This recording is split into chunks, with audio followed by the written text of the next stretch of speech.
اس میں جو سب سے بڑا عمل اللہ کی طرف سے ہو رہا ہے وہ نزول قرآن ہے، اور نزول قرآن بظاہر آیات یہ دکھائی دے رہی ہیں کہ پورے کا پورا نزول قرآن ظاہراً بدیہاً اگر دیکھا جائے کہ قرآن سارے کا سارا ایک وقت میں نازل ہوا ہے اور وہ لیلۃ القدر ہے، لیکن قرآن اس طرح نازل نہیں ہوا۔ آپ نے پھر دیکھا کہ ہر ایک آیت اپنے مقام پر نازل ہوئی ہے، ہر جگہ خطاب باقاعدہ ہسٹوریکل کانٹیکسٹ میں ہوا ہے۔ تو یہ کیسے ہو سکتا ہے کہ ایک ہی رات میں پوری سورہ قدر یعنی لیلۃ القدر میں پورا قرآن نازل ہو گیا ہو؟ تو اب ماننا پڑے گا، اور اس کے علاوہ اور کوئی چارہ کار نہیں ہے اگر اپنے ایمان کو ساتھ لے کے چلنا ہے کہ کسی لیول پر پورے کا پورا بھی نازل ہوا ہے اور پھر کبھی کبھی تدریجی اعتبار سے بھی نازل ہوا ہے۔ اسی لیے جناب امیر فرماتے ہیں، جناب امیر سے کسی نے کہا نا شان تنزیل قرآن کے بارے میں کسی شخص کا کوئی سوائے نبی کے کسی شخص کو یہ ہمت نہیں ہے کہ یہ دعویٰ کر سکے۔ جناب امیر فرماتے ہیں قرآن اور لوگوں کے کہنے پہ جمع کیا گیا، کاش لوگ مجھ سے علی ابن ابی طالب سے پوچھ لیتے کہ میں ایسا عالم قرآن ہوں کہ میں جانتا ہوں کون سی صورت مکی ہے، کون سی مدنی، کون سی حالت سفر میں آئی، کون سی حالت حضر میں آئی، کون سی جہاد میں آئی، کون سی امن میں آئی، کون سی آیت منسوخ ہونے کے لیے آئی، کون سی آیت ناسخ بن کے آئی۔ تمام آیات کا علم رکھتا ہوں میں علی ابن ابی طالب۔ قرآن نہیں ہے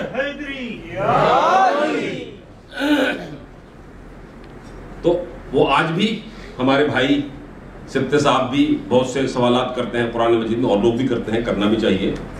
افلا یتدبرون القرآن، قرآن تو کہہ رہا ہے تدبر کرو، کیونکہ تدبر کرو گے تو کسی نتیجے پہ پہنچو گے، اگر کسی نتیجے پہ نہ پہنچے تو پھر راستے میں لٹکے رہو گے، پھر کوئی اور تمہیں سمجھاتا رہے گا۔ بات حقانیت کی بنیاد پر پرکھنی ہے، میزان حق پہ تول کے دیکھنا ہے ہر ایک شے۔ تو اس لیے افلا یتدبرون القرآن، قرآن میں تدبر کرو۔ تم تو عام طور پر کوئی تمہیں کہتا ہے اس کا یہ ایک مطلب ہے، نہیں، قرآن کے کتنے مطالب ہیں۔ میں نے کل بھی ذکر کیا تھا کہ امام جعفر صادق علیہ السلام نے اس شخص سے جو مفتی اعظم ہے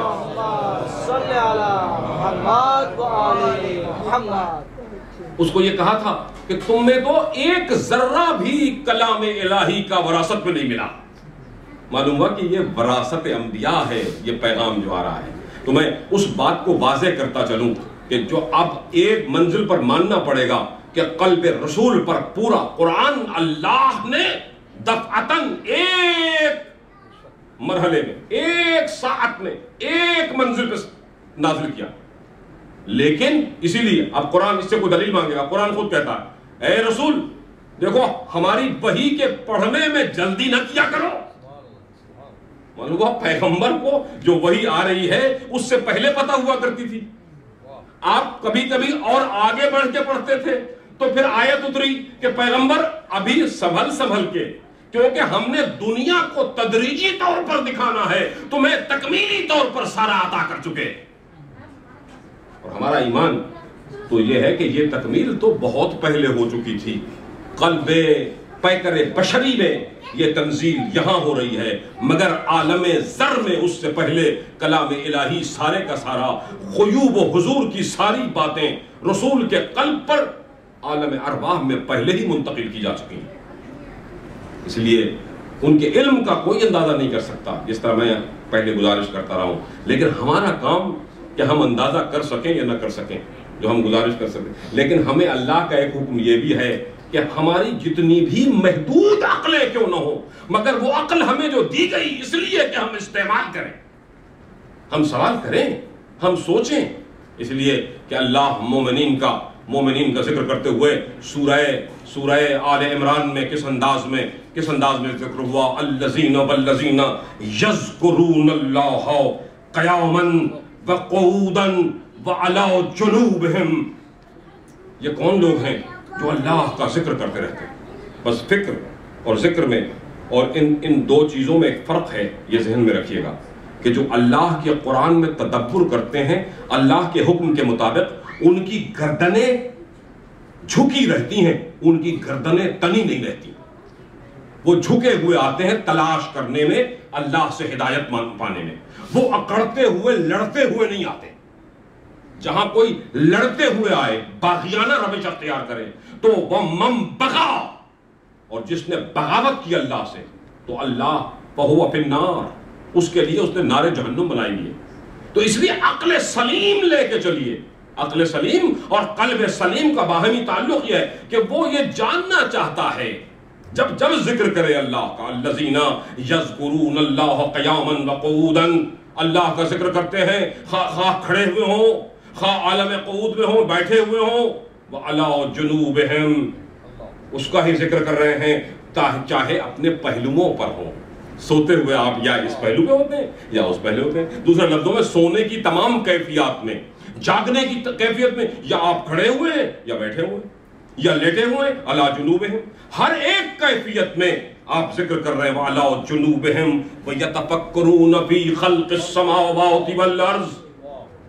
اور کرتے کیا ہے ذکر کے ساتھ ساتھ؟ یہ ذکر ہے، اس کے ساتھ ساتھ فکر ہے۔ جب ذکر کو فکر سے جدا کر دیا جائے تو شیطنت وجود میں آتی ہے۔ میں نے بقول ہمارے علماء کے اپنی محنت کا ایک جملہ آپ کی خدمت میں عرض کر دیا کہ ذکر کو فکر کے ساتھ ساتھ چلنا ہے۔ آپ کی فکر کو، جیسے علامہ اقبال کہتے ہیں نا ایک جگہ پر کہ جدا ہو دین سیاست سے تو رہ جاتی ہے چنگیزی،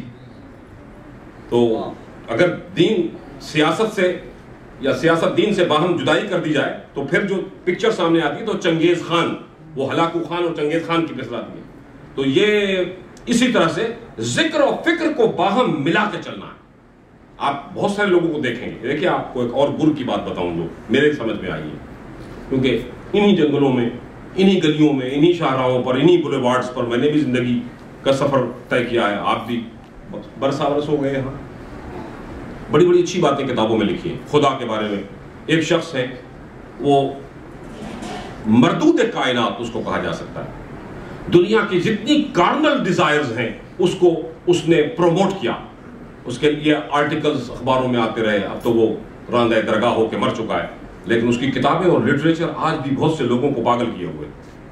بھاگوان راجنیش کے نام سے آپ اسے جانتے ہیں، اور وہ اب اوشو کے نام سے جانا جاتا ہے، وہ کتابیں لکھتا ہے، اور اس نے ایک کتاب لکھی ہے 99 Mysterious Name of God، اور جب وہ کتاب میں نے پڑھی بخدا بڑا مشکل تھا میرے لیے یہ فیصلہ کرنا کہ یہ شخص کسی اعتبار سے ایسا ہو ہی نہیں سکتا کہ یہ مسلمان نہ ہو،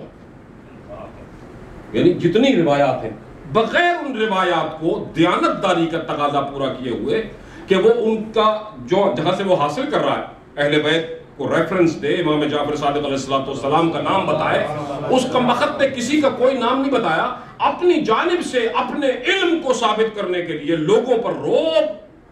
جمانے کے لیے اس نے وہ کتاب لکھی ہے۔ اتنی موٹی کتاب ہے،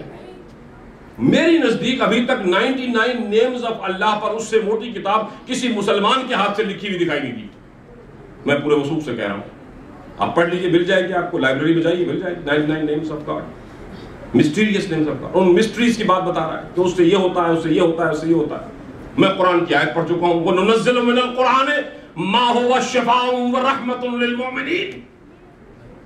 یہ ہم نے تو نازل اسی لیے کیا مومن کے لیے، لیکن پھر میرا سوال ہے، میں اللہ سے پلٹ کے سوال کروں گا، جس کا میں ذکر کر رہا ہوں اسی سے اپنی فکر کو بھی شیئر کروں گا، اے پروردگار یہ کیسا ہے؟ اس نے کارنل ڈیزائرز کے بازار لگا دیے، اس نے کہا جتنے گناہ کر سکتے ہو کرو، کہ گناہوں کا کرنا ہی انسان کی سول کو لبریٹ کرتا ہے، ورنہ انسان اندر دبا رہتا ہے۔ یہ اس نے ایک فلسفی دی، اور آج کتنے ہیں گناہوں کے پرستار جو اس بات سے بڑے خوش ہیں، اور اس کی کتابیں بڑی بڑی جگہوں پر پیش کی جاتی ہیں۔ میرا مقصد صرف کہنے کا یہ تھا کہ اگر آپ کو دیکھنا ہے کہ حقانیت کیا ہے، ہمارے ایک برخوردار ایک اور کتاب لے کے ان کی آئے اور ہمارے ساتھ بات کرنے کے، ان سے کہا ایک بات دیکھیے، بات تو اب آپ کو میں کیسے سمجھاؤں کہ یہ سارا علم جو ہے وہ لے رہا ہے محمد و آل محمد سے، لیکن ان کا ذکر نہیں کر رہا۔ ایک تو وہ بددیانتی کر رہا ہے، چلیے آپ نے کہا نہیں ہو سکتا ہے، اس نے اپنے طور پر سوچا ہو، بعض باتیں کو انسائٹ ہو جاتی ہیں۔ ہم اگر آپ کی یہ بات بھی مان لیں تو اب ہمیں دیکھنا ہوگا کہ جو کہنے والا کہہ رہا ہے اس کے ساتھ اس کے عمل کا کیا تعلق ہے۔ ذکر اور فکر کی منزل پر میرے ساتھ رہیے گا۔